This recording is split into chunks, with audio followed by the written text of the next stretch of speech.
이어도가 유토피아라고 이제 불려지게 된, 왜 유토피아라는 말이 불려지게 됐느냐 하는 것, 이런 것들은 아까 잠깐 얘기했습니다마는 제주도는 옛날 고대 사회에서부터 제주도에는 생필품 사오려면은 옛날에는 물물 교환할 때 돈이 될 수 있는 것은 쌀하고 옷감이거든요. 그게 하나도 안 나니까 바다에 들어가 가지고 진주도 잡고, 그 다음에 아주 영롱한 조개도 잡고, 말린 전복도 해서 팔고 뭐 이렇게 해서 했는데, 그걸 중국까지 가서, 그 당시 수요는 한반도에는 없었고 중국 아까 5월 지부라고 하는 그 나라에 가서 이제 그걸 하는데, 거기 왔다 갔다 하는데 이어도 바다는 버뮤다 삼각지 알죠? 비행기도 가다가 어디 근처만 사라져버리고 배도 가다가 행방불명 돼버리고 하는 미국 남부에, 그것처럼 이쪽인 경우는 제주 해민들은 왔다 갔다 하면서 갔다가 절반을 못 돌아왔어요. 물에 빠져서 다 조난당해서 죽어버리고.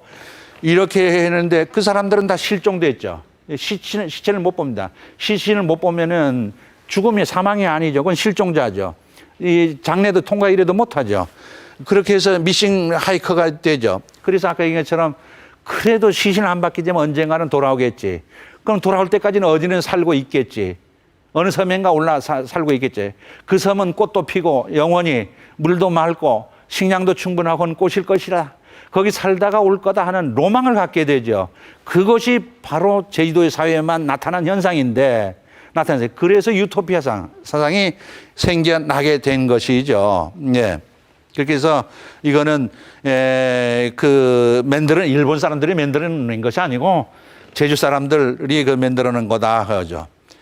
그 다음에 이제 마지막으로 한국, 중국이 왜 문제가 되느냐, 경계 싸움에서 하는 것은, 아까 했처럼 200킬이 넘어버리면은 문제가 없을 건데 중첩이 돼버려.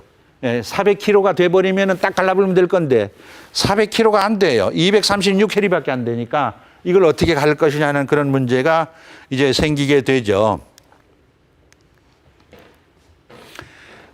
그렇게 해서 우리가 협상이 안 되는데, 그럼에도 불구하고 중국은 이거는 우리 거다 해가지고서 아주 거대한 대국이니까 패권 국가로서 이제 힘을 자랑하는 그런 자인데, 지금 하이젠 이거 3,000톤급 대형 순찰함 이걸 해서 지금 이어도인데 이 범위까지 순찰하고 있죠.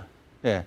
그래서 한국 배가 여기 지난번에 2011년도에 조난당해서 우리 제주도에서 구조하러 갔는데 왜 우리 중국 허락 없이 왔느냐, 나가, 이렇게 할 정도로 지금 배타적으로 하고 있다는 거죠. 예, 이거 보통 문제가 아니죠. 그 다음에 바다만 아니고 비행기를 띄워서 지금 요게 방공식별구역. 방공식별구역은 자기네 여기 들어오게 되면은 미리 신고하라. 신고하지 않으면 격추시켜버리겠다가 하는 것이 방공식별구역이거든요. 그것을 이어도까지 이렇게 해놨어요. 이어도까지 이렇게 포함시켜놨다 이거죠. 우리는 원래 이렇게 했다가 중국이 이렇게 하니까 이제 해가지고 이렇게 확장했는데, 이렇게 해서 바다에서 하늘에서 중국은 이어도를 자기 걸로 지금 하려고 이제 저렇게 하고 있다라는 얘기죠. 그 다음에 중국 선전가요 만들어서 중국해 가지고 이렇게 해가지고서 노래를 불러서 이제 아주 인기 가요로 이제 등장하는 그런 것인데, 그 중국해에 제일 먼저 나오는 것이 이겁니다. 수연자오 이어도로 뻗어나간 황하, 이게 제일 첫 소절에 나오는 거예요. 그만큼 중요한 거예요. 중국에서 나왔다는 건 얘기라는 얘기죠, 이어도가. 예. 중국이 주장하는 것은 황하강 양자강에서 나온 퇴적물이 여기까지 덮였다는 겁니다. 이어도고, 이거 제주도인데 바로 이어도까지 갈까요? 바다의 3분의 2는 자기 거라는 겁니다. 중간선을 하지 않고 이렇게 해야 된다는 얘기죠. 이게 중국의 주장이죠. 그런데 중국의 여기에 대륙붕은 여기에서 나온 퇴적물만이 된 건 아니고, 옛날부터 이거는 구조적으로, 옛날에는 빙하기, 아까 빙하기 얘기했죠. 빙하기 때는 이거 다 육지로 돼 있었어요. 이 하얀 부분이 한국, 중국, 일본이 다 연결돼 있었거든요. 그러니까 엄니에 황금뼈도 발견되고 하는 것이 이것하고 다 관련된 거거든요. 그러니까 구조적으로 대륙붕이다 이거죠. 이걸 꼭 아셔야 되는 건 논리 싸움에서. 그 다음에 중국적인 경우는 중간선을 하지 않고, 그러니까 국제해양법에서는 나라 간의 해양 경계를 할 때 두 가지 원칙이 있습니다. 하나는 중간선. 중간선은 마주보는 나라끼리 하는 겁니다. 그 다음에 등거리선 원칙이 있어요. 이게 중요한 거, 이거 꼭 알아두셔야 여기 우리 중국 영사관도 와 있고 이제 중국 사람들 많이 오는데 중국 사람들하고 만나서 이렇게 얘기할 기회도 있을 거 아닙니까? 그러면 여러분들이 논리를 가지고 설명을 해줘야 된다는 얘기죠.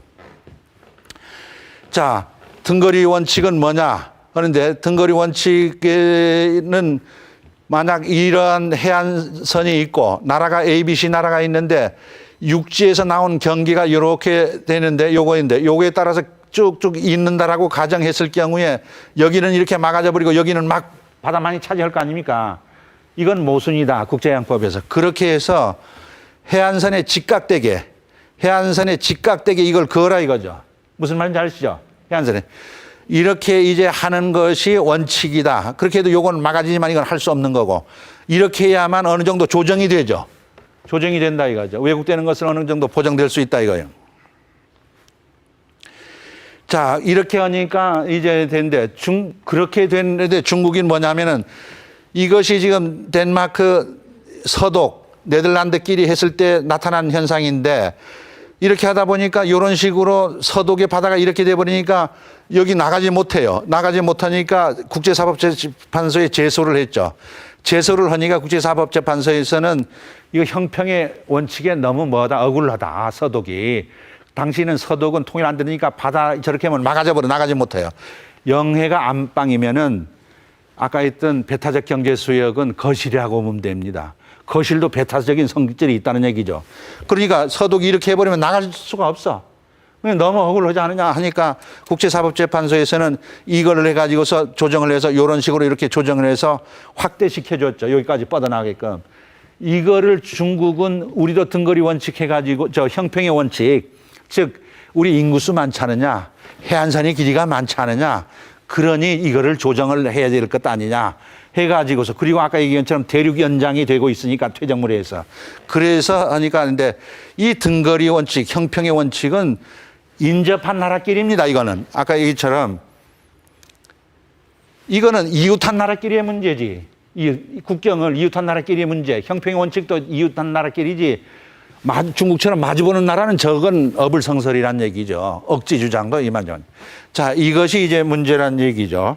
자, 이제 끝으로 이제 맺는 말을 하겠습니다만은, 자, 이제 아까도 그 말씀을 드렸습니다만은 중국과의 그 우리 이여도 문제는 평화적으로 해결해야 된다. 평화적으로. 그리고 우리는 이여도는 그 정신적인 고향이다, 본장이다. 결코 우리는 잃어버릴 수가 없다 하는 것이죠. 그 다음에 이여도는 문화적으로 보나 지질 구조적으로 보나 한국의 관할권을 벗어날 수는 이제 없다. 그건 객관적으로 증명이 될 수 있다.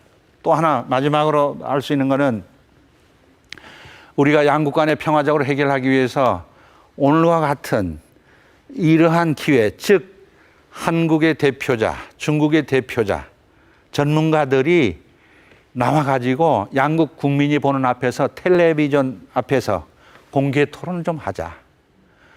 그렇게 해서 거기에 나오는 걸 보고 우리가 해안선을 경계를 결정하자.